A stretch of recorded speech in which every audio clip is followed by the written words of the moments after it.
Bonjour Vincent Hervouette. Bonjour Dimitri. Avec vous, l'édito international sur Europe 1, le retour au pouvoir de Lula. Il a donc battu sur le fil Jair Bolsonaro, le président sortant. Moins de 2 points séparent les deux hommes. On n'a jamais vu résultat aussi serré dans une élection présidentielle au Brésil, Vincent. Oui, et Lula a commencé par remercier Dieu. Sa réélection, c'est une absolution. Le Christ rédempteur règne sur la baie de Rio et le président du Brésil, qui a fait de la prison, a droit à une deuxième chance. La troisième plutôt, parce que c'est son 3e mandat, et même le 5e, si l'on considère que Dilma Rousseff, qui lui a succédé, était sa créature aux ordres. La non-réélection de Bolsonaro, eh bien, c'est sa répudiation. La moitié du Brésil qui a voté pour lui est accablée ce matin et pense avoir désormais pour président le roi des voleurs. Certains pensent même que Lula a conclu un pacte avec le diable. Ne riez pas parce que les Brésiliens croient aux crises du Corcovado, mais le diable fait aussi partie de leur vie.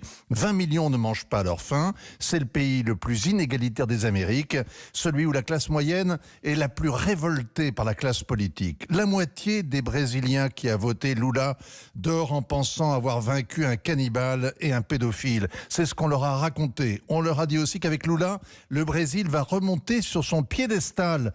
Ils ne savent pas avec quel escabeau.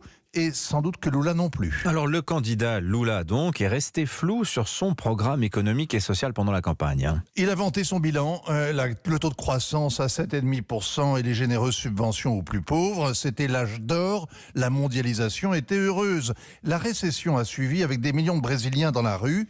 Le Brésil a connu son printemps arabe, sauf que ce n'est pas la tyrannie du pouvoir que dénonçait la classe moyenne, mais sa corruption, son incompétence. Lula a fait campagne sur le Covid en accusant son adversaire d'avoir tué 600 000 Brésiliens. Mais il se tait sur l'autre épidémie, la corruption. Un exemple, un seul. Les dépenses fédérales contre le Covid se sont montées à 44 milliards de dollars et 8% seulement de cette somme serait allée directement à la lutte contre le virus.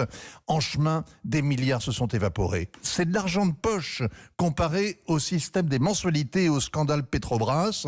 Lula a bien fait 18 mois de prison, mais il a été à la tête d'une bande de voleurs comme l'Amérique latine n'en avait pas connu depuis Pancho Villa. Alors notons que Jair Bolsonaro n'a toujours pas reconnu sa défaite, Vincent.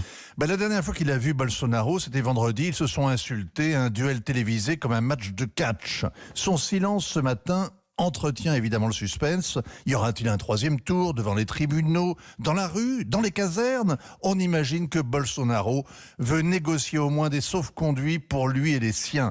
Il n'a pas confiance dans la justice de son pays.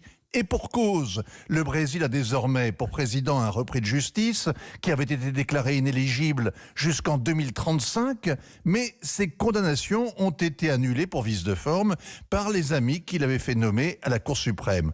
Au Brésil, la démocratie a 30 ans. Vu la crise d'adolescence qu'elle vient de traverser, elle reste fragile. Signature Vincent Hervouette. Et nous serons de retour à San Paolo dans le journal de 8h tout à l'heure. Merci beaucoup Vincent, 7h47. Europe Matin.